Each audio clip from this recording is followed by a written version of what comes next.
Good morning, everyone. Thanks so much for joining us this morning, this Wednesday. I'm here with Lynda Sunshine West. I'm so glad that you could join me this morning, Lynda. I am Andrea Swanner. I'm the founder of Andrea Swanner Consulting. I'm a business strategist, and my mission is to empower passionate women to business brilliance. So I'm really excited about talking to you today, Lynda. When you and I talked, I told you that I did not realize that as an entrepreneur, all of the fears I've had, all of the things I've tucked away, all of the negative experiences I've faced, all of the ugly things people said about me, even to like way back to second grade. All of these things came rushing back to me probably the first 6 months of my business. And at one point, these ideas were so debilitating that I didn't really even leave my bed. Like I got up to do client work, but then I went back to bed because it started with like, is this the smart thing to do? Why did you leave safety? Are you smart enough for this? Are you going to be successful? So, in many of the women that I talk to, we talk about that. And so many of them say that that is something that always happened on their journeys as well. So I'm super excited to talk to you today. If you would introduce yourself and tell us about all of the amazing things that you do and have done and your expertise, that would be fabulous. Awesome. First, Andrea, thanks so much for having me. And these topics are incredible because, we're talking about the fear of judgment. We're talking about people pleasing. We're talking about imposter syndrome, like all those different things that come up, and they come up in varying stages. And I'll share with you before I introduce myself that I have been just recently experienced my own setback of people pleasing. And the realization didn't even come until about an hour ago. So it's still fresh, still new to come into that zone of like, wow, I realize that this is what has been happening. So now that I have this awareness, I can effect the change. My name is Lynda Sunshine West, and I'm the founder and CEO of Action Takers Publishing. Our mission is to empower 5 million women and men to share their stories with the world to make a greater impact on the planet. Some of the things that I do, I am an executive writer for Brains Magazine, as well as Forbes Magazine. And I'm a red carpet interviewer. And recently we just signed up our first celebrity that will be publishing their book. We don't work with just celebrities. I should say that because this is our first. But we work with regular people who want to get their story out there and want to make a difference in the world. We do this two ways. One is through collaborative books, where you write only one chapter and then we do all the rest of the work. And then the other way is with solo books, where it's your book and we do all the work for you on that as well, except write it. You have to write your own book. So that's me in a nutshell. So Lynda, when you and I met, you told me about this fascinating journey that you've been on in regard to fear. And I'd love for you to talk to us about some mindset strategies. And you had a great like fear busting acronym. And I also want you to tell us why, when we kicked around a title for today's event, you were very sure about do it because you are scared. I want you to talk to us about that and just talk about what that means a little bit today.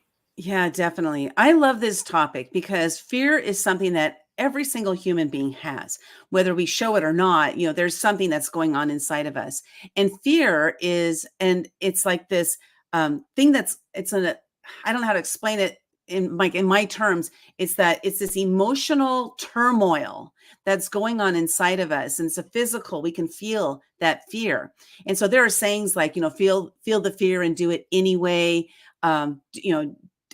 Let's see, false evidence appearing real. And there's a bunch of different sayings related to fear. But as I was breaking through one fear every single day for a year, at age 51, I decided I'm going to break through a fear every single day this year. And that was because I realized my fear was debilitating. It was stopping me from living my life. And so as I'm making my way through these fears every single day, I just, so you know what it looked like, every day I would wake up And before I got out of bed, I would ask myself a simple question, 3 words that changed my life. And that is, what scares me? I would ask myself this question every morning. And before I would get out of bed, I would wait until the first fear popped into my head. And my commitment to myself that year was that I would break through that fear, whatever it was, no matter what it was, that day. That was a commitment, huge commitment. And I'm so glad that I did that because it transformed my entire life.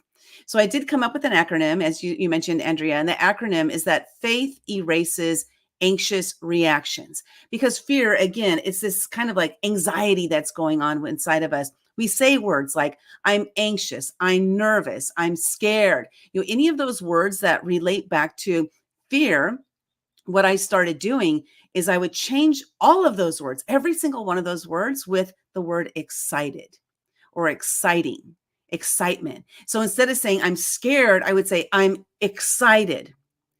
Because within our body, it's the same sort of physiological thing that's going on, but in our mind, the words that we choose are very powerful. So if I can say I'm scared or I'm excited, excited is usually a good thing. So my brain started interpreting fear as a good thing. And then what I realized, by the end of that year, I had this epiphany that, wow, about 99% of those fears that I broke through, the results that I got were that I was proud of myself. Oh my gosh, I'm so glad I did that. I met somebody on the other side of fear that opened up a door that I didn't even know was open. Or like the results that I got were something way, way, way better than I ever imagined.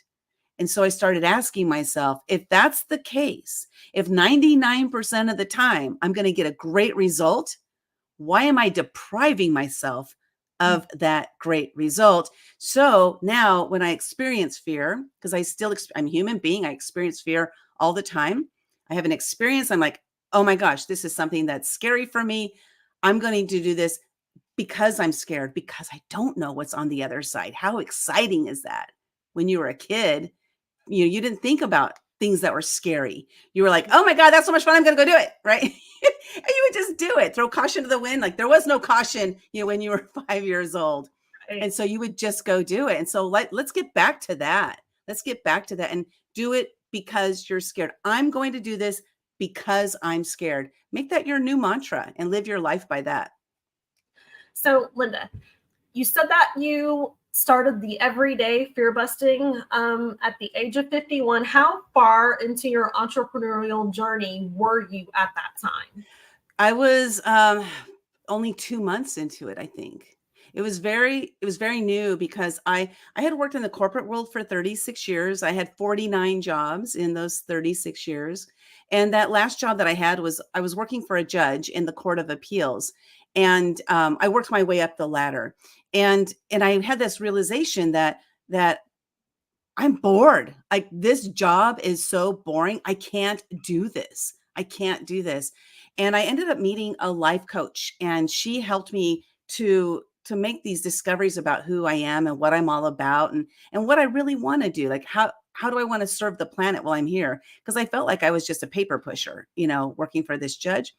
And so it was about 5 months after working with her, the end of November of 2014, I decided to quit that government job and to become an entrepreneur, and that was November. And then January 1st of 2015. So 6 weeks later, I made that decision to break through a fear every single day.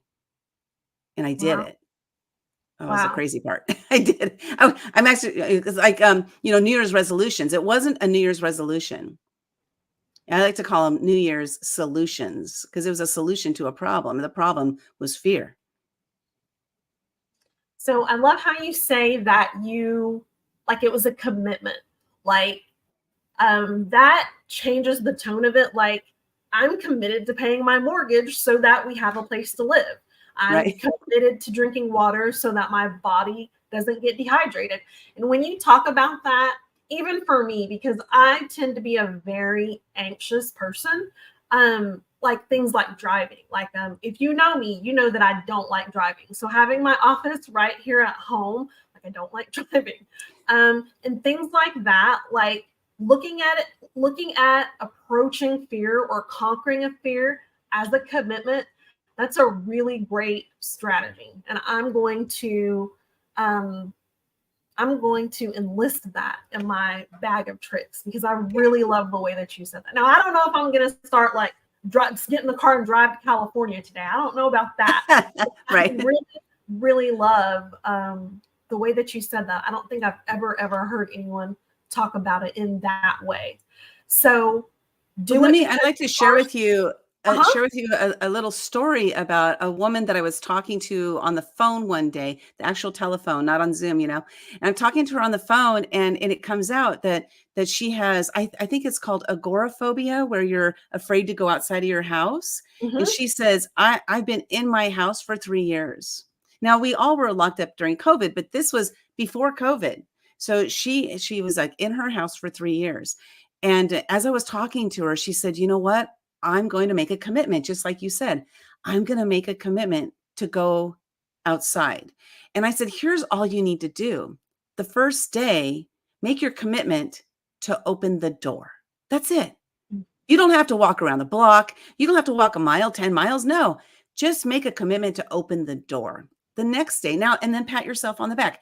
Awesome. I did it. I did. Be proud of yourself that you took that step, because to me, that might be a simple step, but to you, it's astronomical. That one little step. And then I said, and then the next day, open the door and just put one foot out. That's it. Just put one foot out. And so what she did is that the next day she called me up and she said, oh my God, I can't believe it. I did it. I walked around the block and I did it while I was doing a Facebook Live. So she took this one little thought idea and went with it. Like, she really ran with it. And that was huge for her. To walk around the block, to go outside was huge. And so it was her commitment, right? It was her commitment to herself, her commitment to doing something different. She knows that going outside is not really that bad, but something's going on inside of her that's telling her that it is bad. Mm-hmm.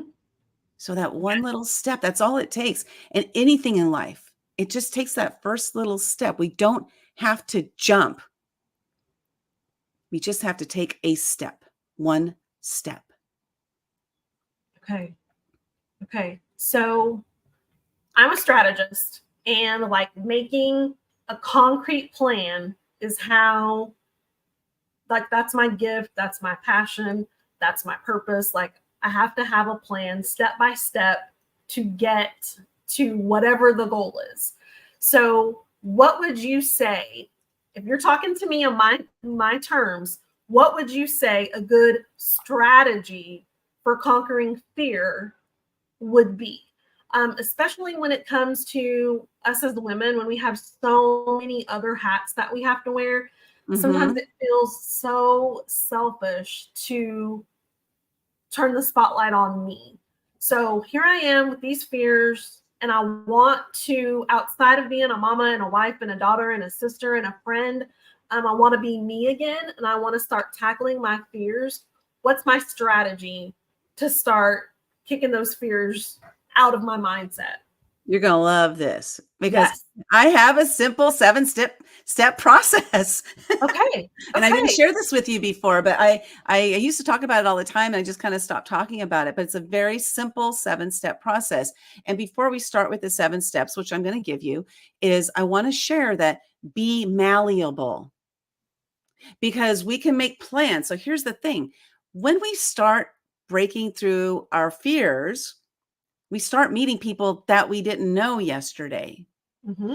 That person is not in our plan for the future. That person could be the catalyst, that is the catalyst we needed for great growth. And Okay. so, like, when I met my mentor, Greg Reed, I had no idea at that time that I was going to be interviewing stars on the red carpet, that I was going to be connecting with celebrities. I had no idea that I was going to be speaking on hundreds of stages. I had no idea all of these different things that again, those doors that opened from that one person are astronomical. Now, if I kept to my plan, I probably wouldn't have met him in the first place. But even if I met him, I wouldn't have allowed those doors to open because my plan only limits me to what I know today and who I know today. So that's my first thing. I would say, that's the caveat. Be malleable. Be willing to create a new plan, Okay. knowing that your plan is great today for who you are today, but it may not be the greatest plan for you next week because the growth that will come from this. So the 7 simple steps, I keep looking down because I wrote right down, I want to make sure I don't miss any of the steps. Okay, so 7 simple steps to break through fear every single time. As you can imagine, as I was breaking through a fear every single day, I had to come up with some sort of system so that it would become easier, not easy, but easier, on a daily basis. Right. And so the first thing is I want you to think of a fear. We're going to use your example of driving. Okay. We're going to use this as our example because this makes it so that we can create it to real world. So we're going to use the example of, getting behind the car and driving somewhere. And so what we do is we have that fear, whatever that fear is. And if you're watching right now, I want you to think of a fear that you have right now, something that you want to do, something that you want to talk to, some movement you want to make. Maybe you're in business and you want to make some more sales, but maybe you're scared to get on a call and make sales calls. So think about a fear, whatever that fear is, and that's your blank. So the first thing you do is you say this question. You ask yourself a question. And the question is, if I break through this fear, the blank fear, if I get in a car and drive today, or if I drive today, will it adversely affect my life 1 year from today? You ask yourself that full question. If I get in the car today, if I get in the car and drive today, will this adversely affect my life 1 year from today? Now, the 7 steps are the same exact question over and over and over again, but we go through a different process. And the process is, if I drive a car today, will it adversely affect my life 6 months from today? You ask yourself a full question and you answer the question before you go to the next step, which is, if I drive a car today, will it adversely affect my life 1 month from today? See, what's happening is I'm going from an anxiety state, that nervousness, and I'm moving myself up into logic. Yes. Logic doesn't argue here. Logic makes us say, you know what? Realistically, if I drive a car today, it's not going to adversely affect my life in a year. So the answer to that question is no. It's not going to adversely affect it in 6 months. So the answer to that question is no. Then we go, back to a month, and then we just keep going back. If I drive a car today, will it adversely affect my life 1 day from today? I might have missed one. Let me say 1 week, 1 week from today. And then we go to 1 day, 1 hour. And if I get in a car today and drive, will it adversely affect my life right now? See, we're stepping our brain down into logic. And when our logical brain takes over, it's a lot easier for us to take the action, to make the movement, to make that step, to break through that fear. It's a lot easier for us. Is it easy? Not always. Sometimes it is. But it is easier because now we're using logic. Because what stops us from breaking through a lot of our fears is the anxiety of what might happen. What might happen, right? That's the anxiety that we're experiencing. And that's why I say do it because you're scared, because what if what might happen is amazing? Stop depriving yourself of that result, that amazing result. Get on those red carpets, do those interviews, get those, people's stories out there, connect with those people that you want to connect with, because you no longer let fear stop you from living your life. So faith erases anxious reactions is an acronym that I came up with during that year. Because when our faith is strong, our fear is weak. What this means is that when our fear is strong, our faith is weak. So we have to look at it from that perspective of that. If I'm having fear, this means my faith is weak right now. I need to tap into my faith, and then I need to go do it because I'm scared. Okay. Okay. I like putting, as a strategist, I like putting the logic into that, like creating a plan and having a goal. Like I'm very goal oriented and wanting to work through that framework. Like I want to get to that next step. I want Right. to get past the year to the next step. So I really like that. I really like that. And I really like how I'm also very visual. I like how like the goal, it's like I'm getting closer and closer and closer to the light at the end of the tunnel. I really Mm. love that. I love that, Lynda. I love that. So as a book publisher, like writing a book, in my opinion, and I've done coffee chats with people that I've written 7 books, and like writing a book seems like a huge undertaking, an amazing goal to accomplish. Um, but I can see how fears could enter that. Like, what if no one buys it? What if no one's interested in it? I could see that. So, what is your advice? I've met a lot of people who are interested in writing books. What is your advice for getting to that point of taking the first steps? Like getting past, okay, well, I have notes on my computer, or I have this journal, or these special things that I write down, to actually going into the process and not being afraid to share your thoughts, your words, your wisdom with the world. What do you have for us there? Yeah, there can be a myriad of reasons why somebody doesn't either start or doesn't finish a book. There's a saying that 24% of the population writes a book and only 3% ever publish it. So you're thinking about it, that's a lot of people who have written it but haven't put it out there. And Maya Angelou, I love this quote from her, and that is that there's no greater agony than bearing there's no greater agony than bearing an untold story. Because when we think about writing a book, the first question I ask people every single time I hop on a call with somebody is, why do you want to write the book? Why do Okay. you want to write it? So this is the first question to ask yourself. Why do I want to write this? Is it because everybody's telling me I need to? And if that's the reason, that is not a strong enough reason. That's not a strong enough why, right? Our why we do what we do, drives us to success. Our why drives us to completion. If our why isn't strong enough, most of the times that's when we don't stop, that we don't complete something, right? So again, it's commitment. It's a commitment to ourselves. That word commitment comes up a lot in my life, because making a commitment is how I finish the things I finish.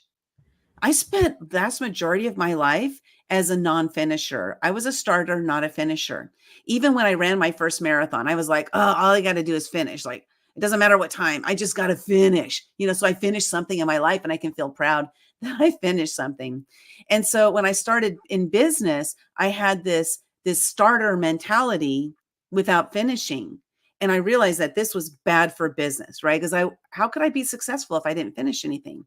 So what I did is I made a goal to just finish poorly, finish strong, whatever, just finish. And that was my goal. Once I started becoming a finisher, because that was a process for me after I had to break 50 something years of bad habits, I started becoming a finisher. And then I realized that I needed to make sure that whatever I'm starting, that I can finish it. So writing a book, sitting down to write a book can look like a daunting task, but there are ways that you can do it that aren't daunting. So one example is like right now we're having a conversation. This is live on a different platform, like on LinkedIn, right? After this is done, if you really like it, you could download it and get that transcribed, and you have part of your book already written. Oh, So wow. the message that you're putting out there into the world by voice can be transcribed into written words. So that's one way. So one of the things I teach my clients is to break out a Word document, get your microphone set up, and just talk to it and let it translate for you. So it'll actually type it up for you.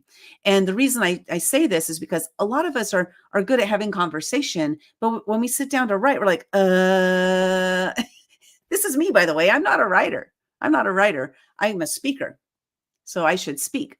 And so what I do is I break out the microphone and I just start dictating into a Word document and let it translate it for me. And then I clean it up later. So that comes to the next phase for many people is that perfection syndrome, right? Perfection syndrome oftentimes will stop us from finishing because it's never good enough. But I'm here to tell you that it is good enough. It is good enough. And it's time for you to put it out there. So as you're dictating, if you do choose to go this route, or as you're typing, don't go back and fix your stuff. Just get it out of here and get it onto paper. Get it out of here, get it onto paper, because you can go clean it up later. Make it perfect later.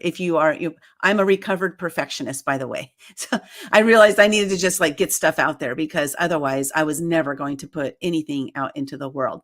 And so really these simple steps right here can help you to get started. What am I going to write about? I don't know what to write about. Who wants to hear my message? These are all things that I was saying too.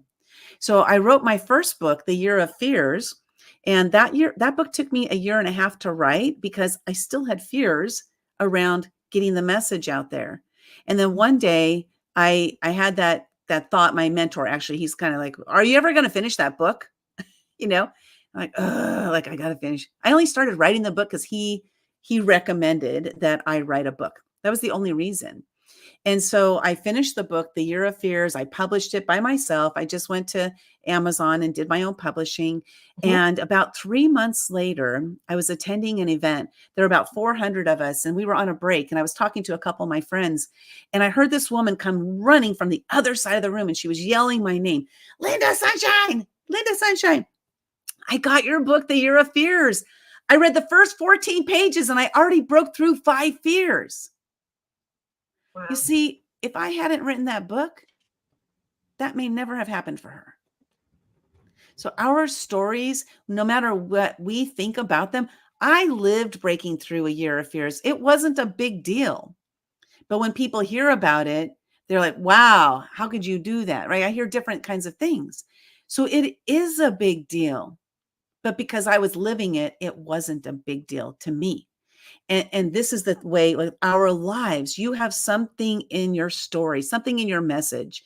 You have, Andrea, Strategist, right? There are so many different books that you could write regarding strategy, creating strategy, being strategic, how to be strategic. There's so many different books that you could write on a topic that a lot of people don't know how to tap into.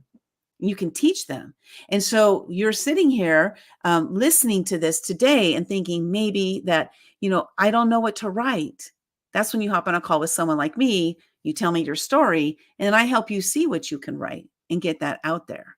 Because that getting your message out there, this is one of the ways we make a greater impact, is by getting our messages out there. Even though, here's one thing, like I'm going to talk about imposter syndrome real quick. Imposter syndrome. Well, this person's already doing this. That person's already doing that.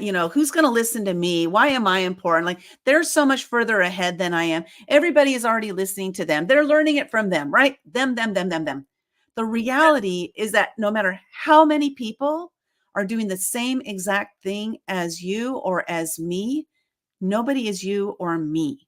Because people will resonate with me that don't resonate with somebody else who does exactly what I do. Why do you think there's so many different diapers out there? Yes. Not all diapers are created equal, right? That's right. And I think that was the biggest, and I hate to say this, it's going to be around forever, but I'm a confident person. But I think that was the biggest surprise for me. And I have a craft business, like the very first time I sold something, and then the second time. And then it's like, now it's thousands of times I've sold something. But those first couple of times, it was like, what? There are millions of people out there that sell the things that I sell. Why would anyone want to buy something from me? And then someone did, and then someone did. Years later, a lot of people have. Same when I started my business. I started out as a virtual assistant, and like my very first client was a physician. I'm like, oh my gosh, like she could have found someone. I hadn't heard the word mindset, had never heard negative self-talk before. I thought mind, body, soul stuff was very woo-woo. Right. She could have found anyone else anyone else to help her with the things that she needs help with. But like we connected, like we were a Mhm. really, really good team. And yeah, she probably could have found somebody else that was more familiar with all of those things, but we resonated, we connected, got to the point where we could look at each other and know like what was going on. So I think that's something that's very important to remember, to embrace, that when you start having imposter syndrome during your entrepreneurial journey, there's someone out there looking for you. And it's not about you, it's not about you, it's about what Right. someone needs from you. And Yeah. Lynda, I have to say this because it's very surprising to me that you said earlier that you are not a writer. I want you to tell people, or I'm going to tell people, that you are a best-selling, a number one best-selling author. So that is so encouraging. It's so empowering. It's so inspiring to hear someone that's reached the level that you have say that. I mean, I don't know. That just really took me back a little bit. And I love how you told us earlier, our why drives us to completion. Like that gave me chills. That gave me Ooh, chills. that gave me chills hearing you say it. Like, like when I said it, it wasn't even a big deal, right? But when you said it, like, wow, because that is so true, right? I mean, as I was saying it, sometimes I say things that I don't even realize what I'm saying, and it's just because I'm flowing, right? It's like I'm flowing Yeah. with the message that's here to be delivered to somebody who needs to hear it. I don't know who it is. I'm not here to talk about me. I'm here to, like you said, to empower others with the message that needs to be heard. And that's what it is about, us showing up. And when we show up as ourselves, this is when people will find us. Because if I'm showing up, if I'm trying to be like, what's that guy's name? Ty Lopez, the guy who got in front of all the cars and the houses, and like he's selling all these products. If I tried to show up as Ty Lopez, it wouldn't work for people. And they'd be like, oh, what a phony. But for me, I need to show up as me. And so I need to discover who I am, and walk my talk as who I am. And it's been an incredible. So I'll address the thing about the writer. I'm an author, but I am not a writer. And the What reason does why, that yeah. mean? Okay. So what that means is that I have published books. I am a 33 times #1 international best-selling author. But when you read my writing, it's probably not going to be, it's definitely not a J.K. Rowling, Stephen King. Those people are like, they are writers. Like they embrace it. They're like, this is what I do. And for me, I write stories and I put my message out there, but they're not going to win any Pulitzer Prizes, and I'm fine with that. The point I'm making on this is that, again, we talk about perfectionism just a little bit earlier. When Mhm. I was in my first book, I didn't write anything. There was a ghostwriter. They took my story, they took my message, and they put it into the book. It was a collaboration book. That was what got me started. I was one chapter in a book, but I didn't even have to write it. I'm like, oh, good. As long as I don't have to write it, I'm okay. And then when it came time to write The Year of Fears, which was my next project as a writer, is, my mentor said, you need to write a book. And so I wrote this book, and somebody read it and said, this is like a second grader wrote it. But you know what? I wrote it and I published it. So I became part of the 3% of people who actually publish. And I wasn't worried about how great it is, how good it is, what message. I was wanting to finish something. Again, completion. I was wanting to complete something. That was it. I accomplished that goal with that book. So then the next opportunity that I had is I decided that, okay, I was in a book. I wrote my own book. Now I'm going to start putting together my own collaboration books, just like my mentor. I'm going to walk in my mentor's footsteps, and I'm going to put together my own collaboration book. I did the first book. It was called Momentum, 13 Lessons from Action Takers Who Changed the World. So I reached out to a couple people that I had met along my journey. One was the inventor of the credit card magnetic strip. One is the founder of UGG Boots, and one is the founder and creator of the Make-A-Wish Foundation. These are people that I met on this journey from that one mentor that I told you, that one mentor that opened the door to these opportunities, to these possibilities, to these people who could transform my life. Because at that time, especially, it was about me. Like, I needed to transform so that I can help transform others. And so I put together that book and I published it. I finished it. I had an idea. I started it. I finished it and I published it and got it out there. And it became a #1 international bestseller. And then I said, wow, this is fun. I'm going to do it again. So I did it again with 2 more books. And those 2 books I launched 8 days apart. They both hit #1 international bestseller status in under 5 hours. And that was when I looked at it and said, I've got something here. I know what I'm doing. But Andrea, it was through my organizational skills that I had gained through all those years of working all those different, 49 jobs, working as a legal secretary for over 20 years. All of that organizational skills I pulled into my business. And that's what helped us to hit those #1 bestsellers, because I know what I'm doing and I created a system. And the system is working for us and with us. Now, 33 times author, but you read my stuff, it's not the best, but it's out there. And I've put myself out there, and people read it and people connect with me because of it. That's the long answer. I love it, because again, it's not about you. You're putting your message out there so that it can be received by whoever needs the magic from that message. Yeah. And Coco, I don't know if you're still here, but yes, I will message you the link after we're done so that you can go back and watch it. So Lynda, it's been past 30 minutes. I'm so sorry, but you have given us some amazing nuggets today, some empowering nuggets. And one thing that I love about this conversation is you never know the backstory to someone's success. You never know, like, it's really easy to say, oh, Lynda's written all of these books. She's a best-selling author. There's no way I could do that. But to know your backstory and to know what you've gone through and what you had to get through to get to that point and what you committed yourself to in order to have this journey, I think that's so amazing, so inspiring. Thank you. Thank you so much for sharing your journey with us. Even though I've been doing this for a while now, like, I still get, and I'm shaking, my leg is shaking because I get so excited. I get so inspired by knowing other people's journeys. And really, that's what we really need. Like, entrepreneurship is such a lonely journey if you let it be. You need to be out there connecting with people, sharing your story, learning other people's amazing stories.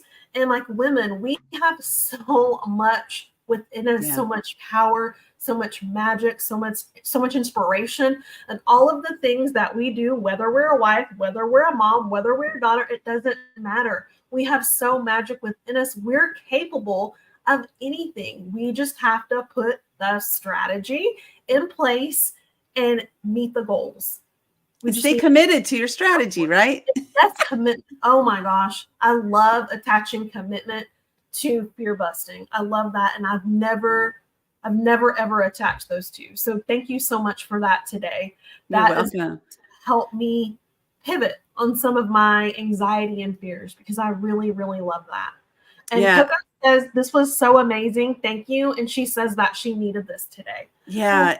Yeah, Coco, I want to speak to Coco for just a moment. I don't know who you are, but I do want to speak to you for just a moment. First of all, thank you for sharing that, because when we come up here, we never know how what we're saying is impacting anybody else unless they tell us. So I want to start with that. So thank you for those words, because they help me to see that I need to keep showing up, right? They help Andrea to see that she needs to keep showing up. So anytime you watch a video and somebody says something, put something in the comments so they know that it's been helpful and beneficial to them. But then I want you to go back and watch the video, especially where I give the 7 simple steps to break through fear every single time. This is going to be transformational for anybody who goes through this process. And it's going to help you to see recognizing fear and then breaking through that fear, and could go out there and do it because you're scared. And so I want to thank you, Coco, for showing up for us and with us. And hopefully this will be beneficial when you go watch the replay, and anybody else watching too. Please go watch the replay on this and share it out with people who need to learn how to break through their fears. We all have fear. We all have fear.